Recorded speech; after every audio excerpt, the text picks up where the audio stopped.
بسم الله الرحمن الرحیم. د ناقص او د لفیف د مشکل گردانونو د حل په سلسله کې دا زمونږه 4 نمبر درس دی. ان شاء الله تعالی په دې درس کې به مونږه د نمونه نمبر 3 افادیت دا بیانو. نمونه نمبر 3 د مونږ سره د رضیه گردانو رضیه، رضیه، رضو، رضیت، رضیتا، رضوینا، رضویتا، رضویتما، رضویتم، رضویتی، رضویتما، رضویتن، رضویتو، رضوینا. کوم طالب علم چې د رضیه گردان یاد کو نو دا گردان به دغه طالب علم ته 3 قسمه فائدې ورکوي.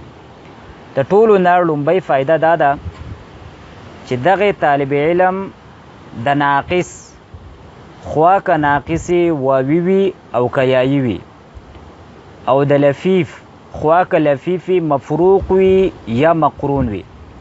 تدې د ثلاثی مجرد د فعل ماضی معلوم هغه ټول گردانونه یاد کړل چې د هغې د لومبۍ صیغې په آخر کې د یا نه په مخکې حرف باندې کسره ده، ځکه چې د فعل ماضی معلوم په کم گردان کې د لومبۍ صیغې په آخر کې د یا نه په مخکې حرف باندې کسره وي، نو هغه گردان په وزن کې یعنی د حروفو په تعداد کې او په دغه حروفو باندې چې کم حرکات او سکنات وي نو هغه بعینه د رضیه د گردان په شانتې دي.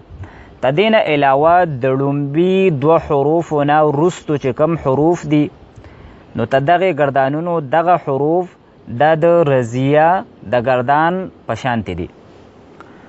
مونږ د نمونې په طور باندې دا 4 الفاظ لیکلي دي: خشیه، ولیه، وجیه، حییه. خشیه دا ناقص یایی دی، ولیه او وجیه دا لفیف مفروق دی، او حییه دا لفیف مقرون دی.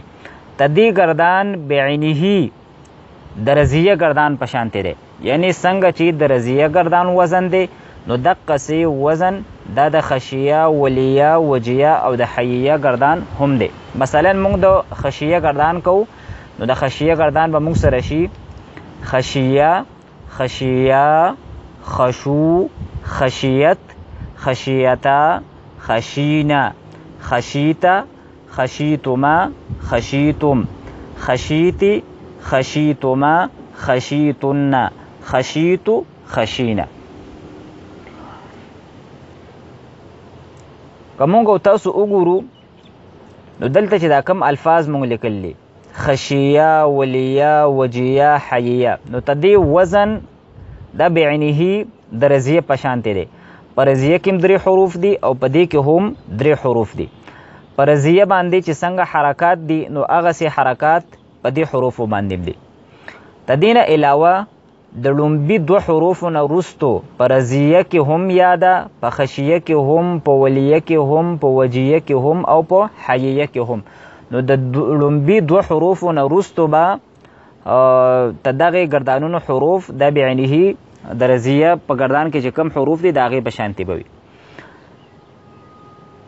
موږ د مثال په طور باندې په یو بلې صیغې کې هم دا اجرا کوو. دا موږ سره د جمع مؤنث غایب صیغه ده رضوینا، نو دا خشینا، ولینا، وجینا، حیینا دا هم د جمع مؤنث غایب صیغې دي او تدې وزن دا د رضوینا په شانتې دی. او څنګه چې په رضوینا کې د لومبي 2 حروفو نه وروستو یا ساکن ده او بیا نون دی، نو دغسې په خشینا کې هم، په ولینا کې هم، وجینا او په حیینا کې هم د 2 حروفو نه وروستو یا ساکن ده او د هغې نه وروستو نون دی. دا اجرا به مونږه د جمع مؤنث حاضر په صیغه کې هم وکړو. جمع مؤنث حاضر صیغه مونږ سره ده د رضیه نه رضویتن، نو دغه صیغه مونږ سره د خشیه نه ده خشیتن، د ولیه نه ده ولیتن، د وجیه نه ده وجیتن او د حییه نه ده حییتن. نو تدې ټولو وزن د رضویتن په شانتې دی. او څنګه چې په رضویتن کې د لومبي 2 حروفو نه وروستو یا ساکن ده او بیا تن لفظ دی، دغسې په خشیتن، ولیتن، وجیتن، حییتن کې د 2 حروفو نه وروستو یا ساکن ده او بیا تن لفظ دی. نو حاصل دا راووت چې کم طالب علم هغې د رضیه گردان یاد کو نو هغې د ناقص خوا که واوي وي او که یایي وي او د لفیف خوا که مفروق وي او که مقرون وي د هغې د فعل ماضي معلوم هغه ټول گردانونه یاد کړل چې د هغې د لومبۍ صیغې په آخر کې د یا نه مخکې حرف باندې کسره وي ځکه چې دغه گردانونه په وزن کې یعنی د حروفو په تعداد کې او په دغه حروفو باندې چې کم حرکات او سکنات دي او د لومبي دوه حروفو نه وروستو چې کم حروف دي نو هغه بعینه د رضیه د گردان په شانتې دي. نو دا مونږ سره د نمونه نمبر 3 لومبۍ فایده شوه. اوس مونږ د نمونه نمبر 3 د هغې دویم نمبر فایده ذکر کوو. نو کوم طالب علم چې د رضیه گردان یاد کو نو هغې د ناقص خوا که ناقصې واوي وي او که یایي وي او د لفیف خوا که مفروق وي او یا مقرون وي د هغې د ثلاثي مجرد د فعل ماضي مجهول ټول گردانونه یاد کړل ځکه چې د ناقص او د لفیف د ثلاثي مجرد د فعل ماضي مجهول کم گردانونه دي نو د هغې وزن یعنی د حروفو تعداد او په هغې باندې چې کم حرکات او سکنات دي نو هغه بعینه د رضیه د گردان په شانتې دي. البته د رضیه په گردان کې او د ناقص او د لفیف د ثلاثي مجرد فعل ماضي مجهول کې صیغې دي نو په هغې کې به یو فرق دا وي چې په رضیه کم گردان دی نو دی کې فا کلمه مفتوح ده او چې کم د مجهول گردانونه دي د ناقص او د لفیف د ثلاثي مجرد نو په هغې کې به فا کلمه دا به مضموم وي. اینه په خوشیه کې هم مضموم ده، په ولیه کې هم مضموم ده، په وجیه کې هم مضموم ده او په حویه کې هم مضموم ده. د دې نه علاوه د لومبي دوه حروفو نه علاوه چې کم حروف دي نو کم حروف چې د رضیه په گردان کې دي د لومبي دوه حروفو نه وروستو نو هغه حروف به د ناقص او د لفیف د ثلاثي مجرد د فعل ماضي مجهول کم گردانونه دي نو د لومبي دوه حروفو نه وروستو به هغه حروف په دغه گردانونو کې هم وي. دا مونږ د نمونې په طور باندې یو څو الفاظ لیکلي دي: خوشیه، ولیه، وجیه، حویه. نو دا د ناقصي یایي فعل ماضي مجهول لومبۍ صیغه ده. نو تدې گردان دا بعینه د رضیه د گردان په شانتې دی خو فرق په دې کې دا دی چې په رضیه کې په فا کلمه باندې فتحه ده او په خوشیه باندې په فا کلمې باندې ضمه ده. نور څنګه چې هلته په عین کلمه باندې کسره ده نو په خوشیه، ولیه، وجیه، حویه کې هم کسره ده او څنګه چې په رضیه کې په لام کلمه باندې فتحه ده نو په خوشیه، ولیه، وجیه، حویه کې هم په لام کلمې باندې فتحه ده. نو تدې گردان به موږ سره شي خوشیه، خوشیه، خوشو، خوشیت، خوشیتا، خوشینه، خوشیتا، خوشیتما، خوشیتم، خوشیتی، خوشیتما، خوشیتن، خوشیتو، خوشینه. دغسې گردانونه د ولیه، وجیه او حویه هم دي. که مونږ او تاسو وګورو نو په رضیه کې د لومبي دوه حروفو نه وروستو یا ده نو په خوشیه، ولیه، وجیه او حویه کې هم د لومبي دوه حروفو نه وروستو یا ده. په رضوینه کې د لومبي دوه حروفو نه وروستو یا ساکن ده او بیا نون دی. په خوشینه کې هم د لومبي دوه حروفو نه وروستو یا ساکن ده او بیا نون دی. په ولینه، وجینه او په حویینه کې هم.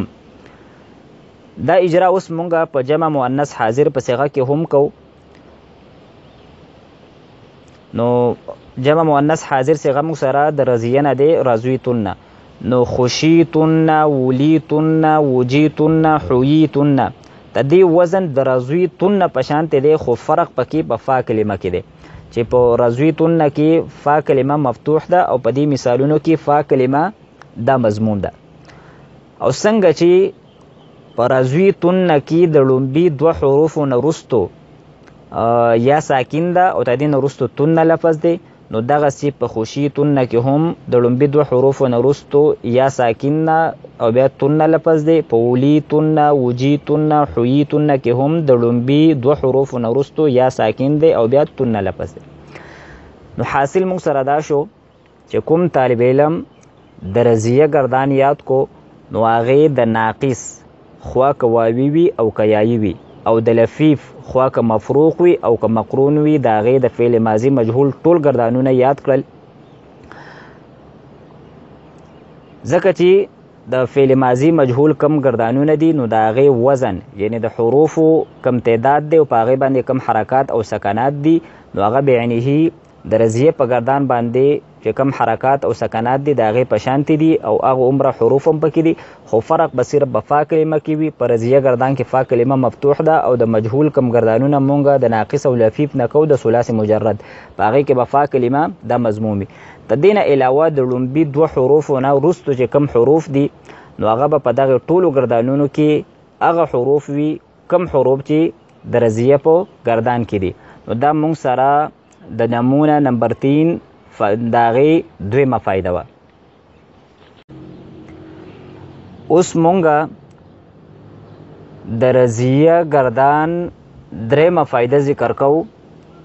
کوم طالب علم چې د رضیه گردان یاد کو نو هغې د ناقص خوا که ناقصې واوي وي او که یایي وي او د لفیف خوا که مفروق وي او که مقرون وي د هغې د ثلاثي مزید فیهی د فعل ماضي مجهول ټول گردانونه د اخر نه یاد کړل. کوم طالب علم چې نمونه نمبر 3 یعنی د رضیه گردان یاد کو نو هغې طالب علم د ناقص او د لفیف د ثلاثي مزید فیهی د فعل ماضي مجهول ټول گردانونه د اخر نه یاد کړل. یعنی